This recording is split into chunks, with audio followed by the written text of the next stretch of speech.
कहानी की शुरुआत होती है जहां एक फैमिली हॉलिडे मनाने के लिए समुद्र में गई हुई थी। उस फैमिली में 4 लोग थे। टॉम, जो इनके पिता थे, जूलिया इनकी माँ थी, कैसी इनकी बेटी थी और बैन इनका बेटा था। जूलिया एक दिन यॉट से कूदकर स्विमिंग कर रही थी, लेकिन अचानक समुद्र का पानी उसे अंदर की तरफ खींचने लगा। जूलिया हेल्प के लिए चिल्लाने लगी, लेकिन कैसी अपने कानों में हेडफोन लगाए हुई थी। इधर टॉम और बैन फिशिंग कर रहे थे, लेकिन टॉम को जूलिया की आवाज थोड़ी सी सुनाई दी। फिर वह उसे बचाने के लिए कूदा। इधर कैसी और बैन यॉट को उनके पास ले गए। फिर जूलिया को बचा लिया गया। फिर टॉम कहता है, मैंने पहले ही बताया था ना कि कोई भी स्विमिंग करने के लिए जाएगा तो बताकर जाएगा। फिर ये सभी इन बातों को भूलकर बैन का बर्थडे मनाते हैं, एंजॉय करते हैं। उसके बाद कैसी के बॉयफ्रेंड का वीडियो कॉल आया था। वो दोनों बात कर रहे थे। वैसे एडम के साइड मौसम खतरनाक बन रहा था, जो इससे पहले कभी नहीं बना था। उसके बाद सिग्नल भी चला जाता है। ये बात कैसी अपने पिता को भी बताती है। उसके बाद अचानक इनके यॉट की चारों तरफ से घेर लिया था, और ये तभी ऐसा करते हैं जब कोई खतरा आ रहा हो। फिर बैन को एक जोर का झटका लगता है।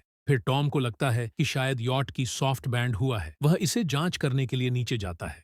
कुछ देर बाद वह बाहर आता है तो वो जख्मी होता है। वो बताता है, कुछ तो था वहां पे, लेकिन मैंने ठीक से नहीं देखा, और कहता है कि हमारे यॉट की सॉफ्ट भी टूट चुकी है, अब हम आगे नहीं जा सकते। फिर वह देखते हैं कि आसमान से नीचे कुछ एस्टेरॉयड जैसे गिर रहे हैं। फिर टॉम इनसे बचने के लिए मैन इंजन को ऑन करके आगे बढ़ने की कोशिश करता है, लेकिन वो भी बंद हो जाती है। फिर एक एस्टेरॉयड जैसा पत्थर ठीक उनके ही पास गिरने वाला था। फिर टॉम सभी को यॉट के अंदर जाने को कहता है और सभी को सेफ्टी जैकेट पहनाता है। उसके बाद अचानक लहरें तेज हो जाती हैं और सभी को किसी के नाक से तो किसी के कान से खून बहने लगता है। फिर उसके बाद ये सभी बेहोश हो जाते हैं। फिर अगले दिन जब इन्हें होश आता है तो जब ये यॉट से बाहर निकलकर देखते हैं तो दूर दूर तक कोई पानी नहीं था। ये सभी शॉक हो गए कि समुद्र का सारा पानी कहाँ चला गया। फिर टॉम दिशा यंत्र और मैप को देखता है तो वो कहता है कि जो जहां होना था वो वहां नहीं है, मतलब कि समुद्र का सारा पानी शहरों की तरफ गया है, इसीलिए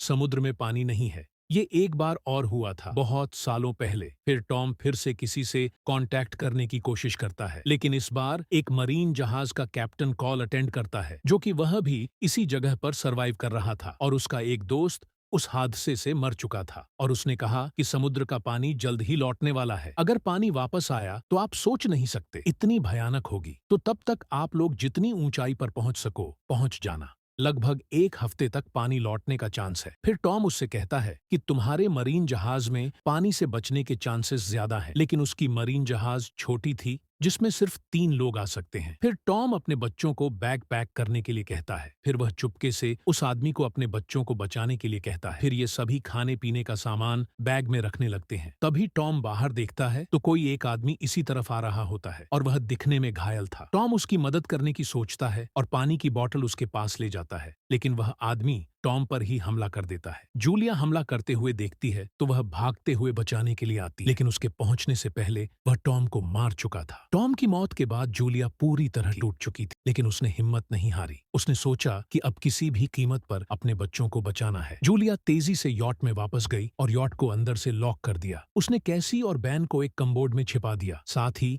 कैसी को एक एयरगन थमाते हुए कहा, जरूरत पड़ने पर इसका इस्तेमाल करना। जूलिया खुद बाथरूम में जाकर छुप गई। उधर वह साइको यॉट तक पहुंच चुका था। यॉट के अंदर घुसते ही उसने खाने पीने के सामान पर हमला कर दिया और उन्हें खाने लगा। थोड़ी देर बाद उसने यॉट में लोगों को ढूंढना शुरू कर दिया। जूलिया चुपके से यॉट की होल छेद से बाहर निकल गई, लेकिन तभी उस साइको का कुत्ता जूलिया को देख लेता है और जोर जोर से भौंकने लगता है। जूलिया ने तुरंत चाकू निकाला और कुत्ते पर वार कर दिया। कुत्ता मर गया।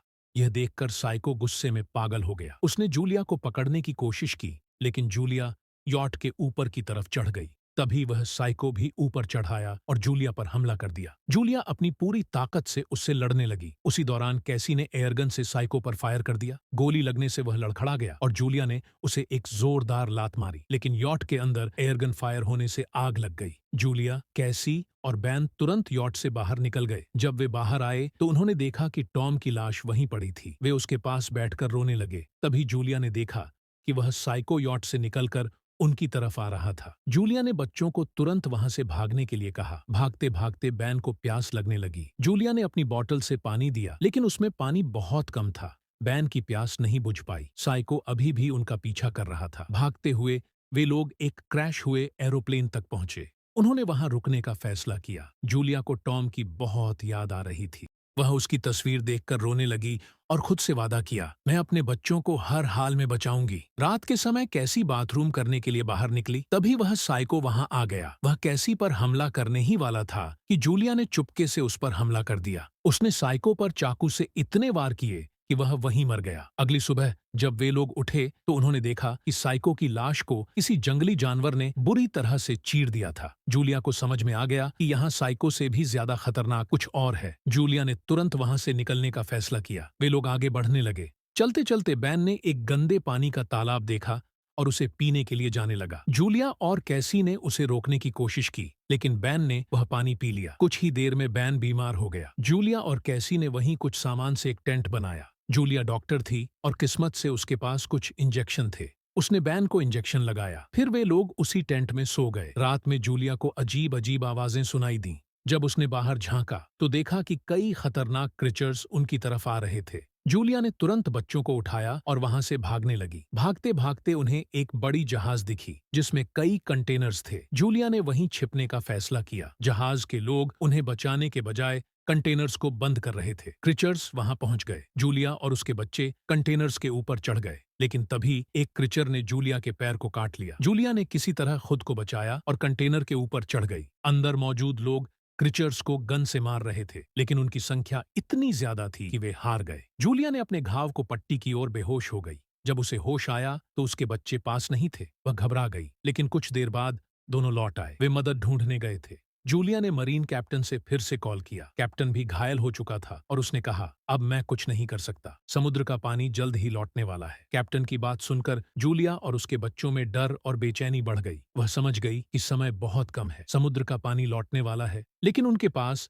अब दिशा बताने वाला मैप भी नहीं था। कैप्टन ने कहा, मैंने एक एयरगन आसमान में चलाई है। अगर तुम लोग इसे देख सकते हो तो मेरी दिशा में आओ, लेकिन जल्दी करो। बैन ने तुरंत आसमान में एयरगन की रोशनी देखी और जूलिया से कहा, माँ, वो रोशनी, हमें उधर जाना चाहिए। जूलिया ने बच्चों को लेकर उसी दिशा में बढ़ना शुरू किया। रास्ते में उन्हें एक गुफा मिली जिसे पार करके दूसरी तरफ जाना था। गुफा अंधेरी और खतरनाक थी, लेकिन उनके पास और कोई विकल्प नहीं था। वे गुफा के अंदर से गुजर रहे थे कि अचानक ऊपर से चट्टानें गिरने लगीं। जूलिया ने तेजी से बच्चों को धक्का देकर बचाया, लेकिन खुद मलबे में फंस गई। जूलिया ने दर्द से कराहते हुए कहा, कैसी, बैन, तुम दोनों आगे बढ़ो, मेरी चिंता मत करो, तुम कैप्टन के पास पहुंचो और बच जाओ। कैसी ने रोते हुए कहा, हम आपको इस हालत में छोड़कर नहीं जाएंगे। लेकिन जूलिया ने सख्ती से कहा, तुम्हें जाना होगा, बैन का ख्याल रखना, मैं तुम्हें हमेशा प्यार करती हूँ। आंसुओं से भरी आंखों के साथ कैसी और बैन गुफा पार कर गए।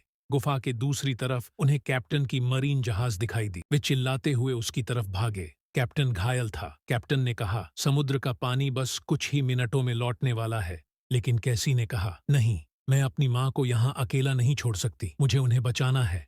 गुफा के पास पहुंचकर कैसी ने अपनी पूरी ताकत लगाकर दोनों ने मिलकर जल्दी जल्दी गुफा पार की और मरीन जहाज तक पहुंचे। तभी उन्होंने देखा कि समुद्र का पानी विशाल लहरों के साथ लौट रहा था। लहरें इतनी भयानक थीं कि जहाज बार बार हिल रहा था। जहाज के अंदर सभी घायल हो गए और बेहोश हो गए। जब उन्हें होश आया तो उन्होंने देखा कि जहाज एक सुनसान और उजाड़ शहर में आकर रुका था। जूलिया ने गहरी सांस लेते हुए बच्चों को गले लगाया और कहा, हम जिंदा हैं, यही सबसे बड़ी बात है। इसी के साथ कहानी खत्म होती है।